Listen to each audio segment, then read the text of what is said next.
berbahagia berjumpa kembali dengan saya, Deddy Kurniawan, pada YouTube channel saya, Call Deku Quest, di mana saya, Deku, akan selalu memperkenalkan, membahas, serta mendemonstrasikan berbagai aplikasi-aplikasi teknologi menarik yang dapat digunakan untuk memperkaya proses pembelajaran, khususnya dalam proses belajar mengajar bahasa Inggris. Pada YouTube video saya kali ini, saya akan melanjutkan diskusi saya tentang Moodle, dan khususnya kita akan mencoba menjelaskan tentang bagaimana cara menyeting atau mengatur sebuah kelas pada Moodle. Nah, ada dua hal yang perlu diketahui dalam hal setting kelas ini.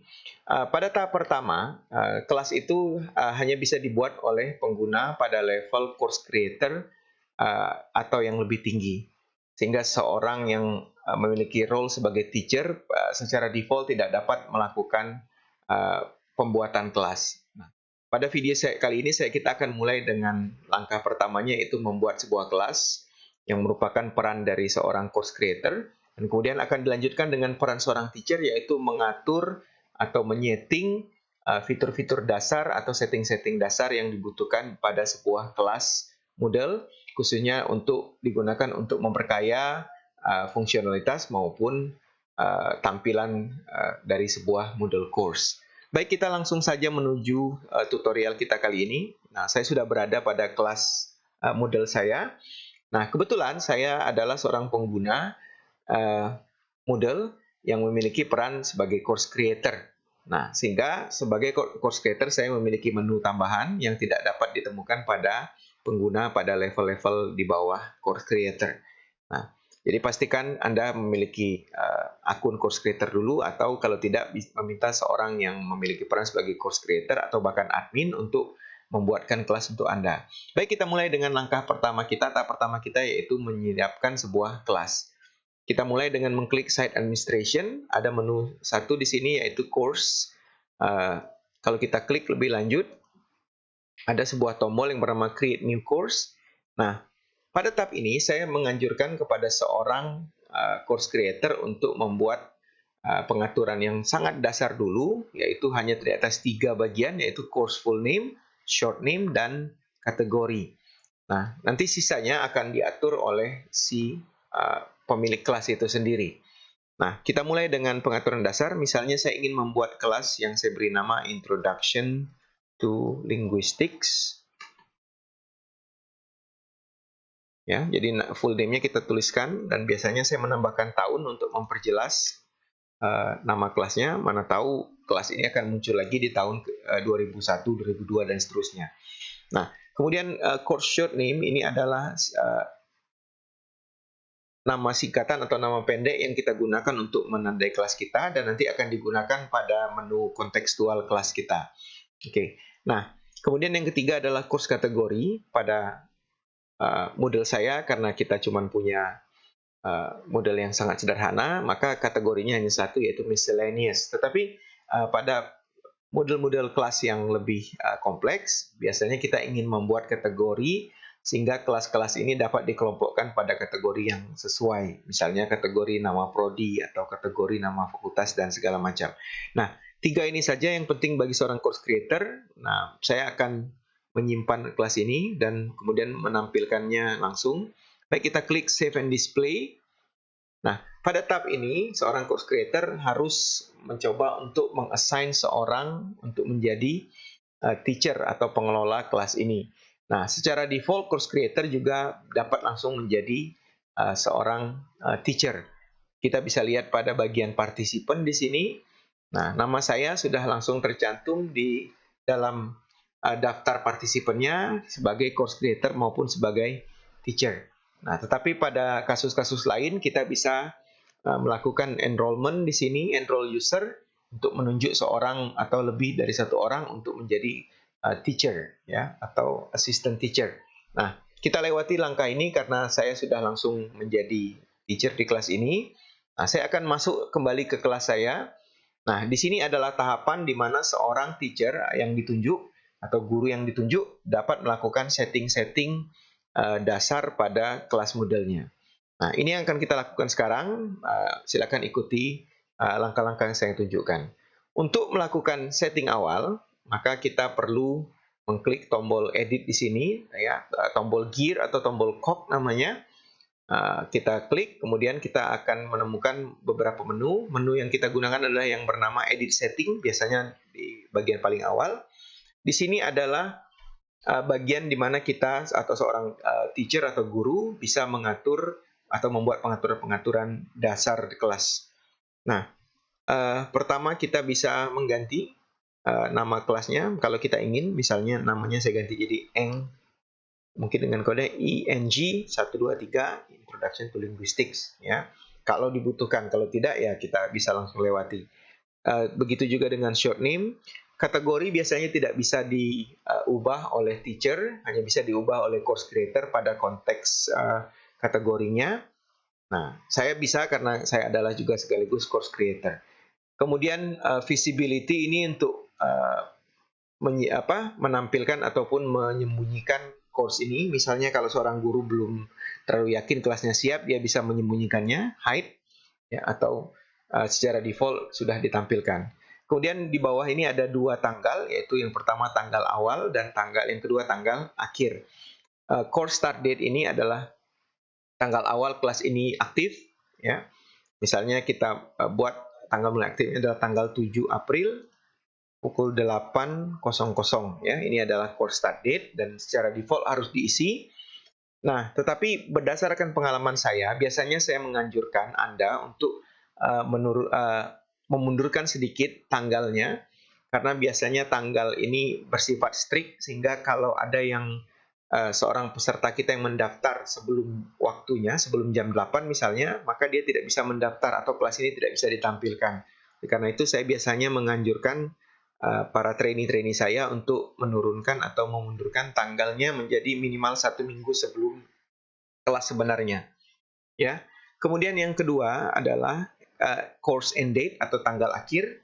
Secara default Moodle akan mengatur bahwa tanggal akhir dari sebuah kuliah adalah 1 tahun setelah mulai. Jadi kalau misalnya mulai tanggal 1 April, maka berakhirnya juga harus 1 April pada tahun berikutnya, ya. Di sini tahun 2021. Tetapi tentu pengaturan ini bisa disesuaikan dengan peraturan yang tersedia pada institusi kita. Misalnya ada institusi yang menginginkan kelas itu berakhir 1 semester, jadi artinya harus dari April plus 6 bulan. Oke, tapi bisa juga kita buat, bahkan kita bisa mematikan pengaturan ini, kita disable di sini, sehingga kelas ini bisa dipakai oleh pengguna, khususnya student, pada jangka waktu yang lebih lama. Saya biasanya menerapkan praktek ini dengan harapan anak-anak itu memiliki sumber rujukan yang bisa dia buka atau acu kembali di masa yang akan datang, bahkan ketika kelasnya sendiri sudah selesai. Nah, tapi ini tentu saja disesuaikan dengan kebutuhan masing-masing institusi dan aturan yang ada. Kemudian yang berikutnya adalah course ID number. Ini adalah nomor atau kode mata kuliah atau kode kelas, ya. Kita bisa buat sangat sederhana, misalnya kode tadi adalah ING123, tetapi nanti ketika sistem kita berkembang menjadi sangat kompleks, kadang-kadang kita akan mengalami masalah karena course ID number ini harus unik, ya. Jadi tidak boleh ada 2 course number yang sama. Nah, di sini kita bisa menggunakan penambahan-penambahan. Misalnya kita bisa tambahkan tahun, ya, kemudian semester dan segala macam. Bahkan kita bisa membuat kode dengan nama atau kode kita sehingga bisa dibedakan dengan yang lain. Nah, pada setting berikutnya adalah setting course summary. Ini tidak wajib, tetapi saya sangat menganjurkan course summary ini diisi, yaitu ringkasan atau deskripsi mata kuliah atau konten yang tersedia pada mata kuliah yang kita kembangkan ini, ya, sehingga menjadi identifier untuk anak-anak untuk sebelum dia enroll di kelas ini. Jadi misalnya mata kuliah saya Introduction to Linguistics, misalnya this course will, ya, kita buat singkat saja, ya.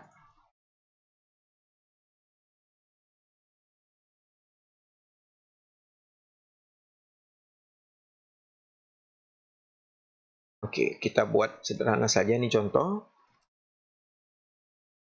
Dan ini nanti akan bisa ditampilkan di laman awal atau laman muka, sehingga memberikan aksentuasi atau memberikan tekanan kepada tampilan sehingga menjadi lebih cantik, menjadi lebih rapi, dan menjadi lebih bermakna bagi pengguna. Kemudian yang berikutnya adalah course image. Ini adalah semacam banner atau logo atau lambang yang kita gunakan untuk menghias tampilan kelas ini di bagian home ya, atau di front page sebuah Moodle site. Nanti kita akan tunjukkan efeknya setelah selesai dengan pengaturan ya. Nah, ini bisa ada bisa tidak, tapi saya akan tunjukkan bagaimana caranya jika ingin menambahkan course image. Ada dua cara dasar. Yang pertama namanya drag and drop. Kita letakkan gambar langsung ke kotak yang ada titik-titik ini, atau saya akan menggunakan cara manual, yaitu dengan menggunakan upload ya. Jadi klik add image, kemudian upload a file, then choose a file, lalu kita cari gambar yang ingin kita gunakan. Saya akan gunakan gambar Moodle di sini. Oke, yang lain-lain boleh kita abaikan saja. Selesai. Kalau sudah siap, maka gambarnya akan tersedia di sini. Nah, ini adalah pengaturan dasar ya. Jadi kita sudah tunjukkan pengaturan dasar. Di bawahnya adalah pengaturan-pengaturan lain. Beberapa sifatnya opsional, tetapi beberapa lagi walaupun memang opsional tetapi dianggap sangat bermanfaat dan bisa sebaiknya kita sarankan untuk di-setting. Pertama, mungkin kita ingin melihat course format. Jadi course format itu berhubungan dengan bagaimana nanti konten atau isi dari sebuah Moodle course itu diorganisasikan atau dikelompok-kelompokkan. Secara dasar ada beberapa model pengelompokan ya, atau model format kelas.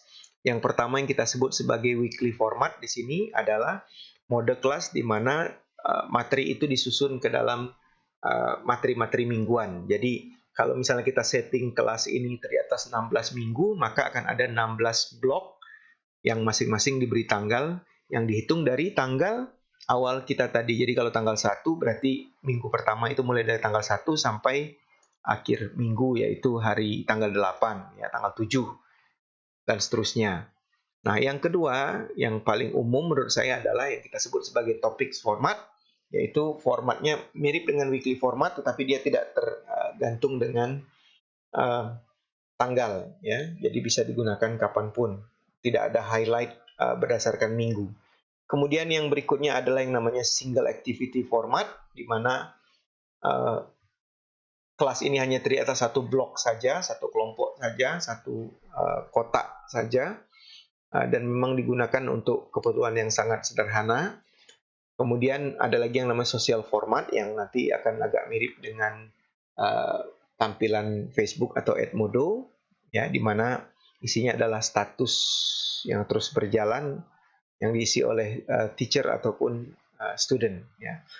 Kemudian yang lain ini adalah grid format. Ini adalah kembangan dari topics format, di mana topik tadi diblokkan ke dalam grid secara vertikal. Nah, ini adalah course format tambahan, jadi membutuhkan instalasi plugins tambahan, dan tidak kita akan bahas di sini. Saya akan menggunakan yang paling lazim menurut saya, yaitu topik format. Ya. Nah, yang lain bisa kita abaikan. Ini berhubungan dengan apakah kita ingin menunjukkan semua materi secara bersamaan atau dalam pages atau halaman berbeda. Ini ada pengaturannya di course format. Pengaturan berikutnya adalah appearance. Ya. Ada beberapa yang mungkin bisa kita perhatikan. Pertama, ada yang namanya theme. Di sini theme itu atau tema adalah template atau tampilan dari sebuah Moodle course. Secara default, tampilan sebuah kelas itu akan mirip atau sama dengan tampilan dasar website Moodle-nya. Jadi seperti saya contohnya di sini saya menggunakan theme yang bernama Boost yang asli bawaan atau default dari Moodle versi 3.7 ke atas. Tetapi kalau diizinkan oleh admin, seorang dosen atau seorang guru dapat merubah template-nya menjadi tampilan yang dia inginkan. Misalnya di sini tersedia dua model yang lain, yaitu Classic dan Enlight Light. Ya, tapi di sini saya tidak akan rubah. Saya hanya akan gunakan template yang sama dengan template dasar yang digunakan oleh website ini secara keseluruhan. Kita juga bisa memaksakan penggunaan bahasa. Misalnya kita paksa bahasanya hanya dalam bahasa Inggris. Kalau seandainya kita tidak aktifkan force language ini, maka pengguna dapat memilih apakah dia ingin menggunakan bahasa Inggris ataupun bahasa lain yang diinstalasi oleh sistem admin.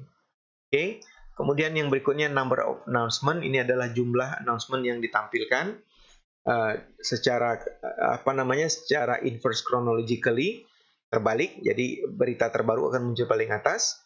Biasanya disetting dalam jumlah 5, jadi ada 5 pengumuman terbaru yang akan tampil di halaman muka. Tapi kita bisa kurangi atau tambah di sini. Kalau menurut saya mungkin idealnya sekitar 3. Jadi anak-anak cukup tahu 3 pengumuman terbaru saja. Nah, kemudian yang berikutnya adalah gradebook. Ini adalah buku nilai, buku rapor. Defaultnya ditampilkan, artinya seorang siswa dapat melihat perkembangan nilainya dari gradebook masing-masing. Kalau kita tidak ingin mereka bisa lihat, kita bisa matikan dengan menggunakan no. Ya, defaultnya adalah yes. Nah, kemudian yang terakhir adalah activity reports. Di sini adalah apakah kita ingin menunjukkan laporan kegiatan. Jadi kalau terjadi perubahan di kelas model, ini akan diumumkan menggunakan blog reports. Termasuk kalau seorang guru atau dosen menambahkan materi baru, maka akan ada pengumuman. Ya. Defaultnya adalah no, kita bisa aktifkan kalau kita mau. Menu berikutnya adalah menu Files and Upload. Ini mengatur tentang berapa besar file yang bisa diunggah atau diupload oleh seorang siswa. Biasanya ini mengikuti aturan yang ditetapkan oleh admin selingkup Moodle site-nya.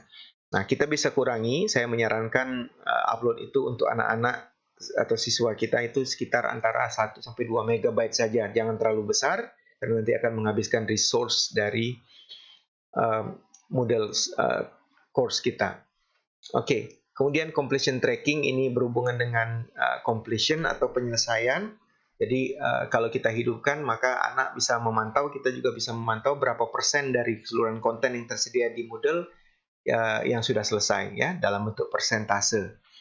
Kemudian groups, saya tidak akan bicara tentang group and grouping karena sudah ada video tentang itu yang saya buat yang dapat Anda tonton pada channel saya. Tetapi di sini kalau seandainya kelas itu, sebuah mata kuliah itu terdiri atas beberapa kelas paralel, katakanlah misalnya mata kuliah Intro to Linguistics yang saya buat ini terdiri atas 3 kelas A, B, dan C, maka apakah kita ingin kelas ini digabung saja menjadi satu kelompok besar alias no group, atau kita bisa membuatnya menjadi separate atau visible group. Bedanya adalah kalau visible group, antara grup yang berbeda ini mereka bisa saling lihat, saling pantau, tapi kalau separate group ini terpisah ya, dan setiap kegiatannya bisa dipaksa untuk terpisah, sehingga kalau tugas diberikan pada kelas A itu berarti tidak mengikat pada kelas B atau C. Oke, termasuk juga default groupingnya kalau ada. Di sini tidak kita atur karena memang tidak ada belum ada grup di dalam kelas Moodle saya ini. Kemudian yang berikutnya role renaming, ini tidak terlalu penting tapi boleh dicoba. Kita bisa merubah role renaming, role-nya, namanya jadi non standar. Misalnya di sini ada kata teacher. Nah, mungkin untuk perguruan tinggi kita ganti menjadi misalnya lecturer. Ya, ini hanya tambahan saja. Dan teks terakhir adalah keyword system. Jadi kita bisa membuat teks, menambahkan teks untuk sehingga kelas ini bisa dilacak atau dikelompokkan ke dalam kategori kelas yang memiliki teks atau keyword yang sama. Nah, kira-kira demikian pengaturan dasarnya. Kalau sudah selesai dengan semua dari atas sampai bawah, pastikan pengaturan dasar atau pengaturan wajibnya sudah terisi semua. Tinggal klik Save and Display. Ya, nah inilah tampilan dasar yang kelas yang akan kita kelola nanti, sudah kita atur. Kalau diperhatikan ini adalah topik yang sudah kita tunjukkan tadi. Ya, jadi karena berbasis topik atau topik format, maka dia terdiri atas topik. Biasanya defaultnya adalah 4 topik, tapi bisa kita tambah atau kurangi. Namun saya tidak akan jelaskan ini di tahap awal ini, tahap setting ini, karena saya akan siapkan video-video yang lain yang khusus untuk membahas tentang bagaimana cara mengorganisasikan blog dan konten dalam sebuah Moodle course.